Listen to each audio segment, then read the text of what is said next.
मसीह यीशु के पाक तमाम जलाली बाबरकत नाम में आप सबको सलाम। हम खुदावंद के नहायत शुक्रगुजार हैं कि खुदावंद ने आज बड़ा ही खूबसूरत मौसम बनाया है और आज शदीद किस्म की शालाबारी हो रही है, बहुत ही ज़्यादा बारिश हो रही है और जिससे मौसम बहुत ज़्यादा खुशगवार और ठंडा हो गया।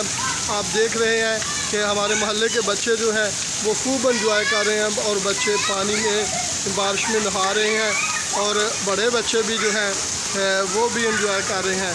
आप इन तमाम बातों के लिए हमें खुदावंद की शुक्रगुजारी करने की ज़रूरत है कि खुदा ने इतना खूबसूरत मौसम दे दिया ताकि हम इतनी तेज़ बारिश है कि दोस्तों एकदम में पूरा बाज़ार जो है वो पानी के साथ भर गया है और पानी के वजह से भरने की वजह से बच्चे खूब इन चीज़ों को एंजॉय कर रहे हैं।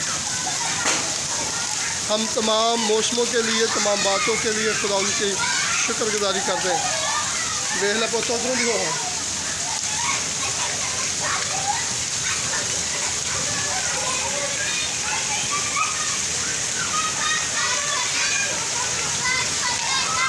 बच्चे खुश हो गए हैं। खुदा उनके लिए शुक्रगुजारी, बच्चे सारे खुश हो गए हैं।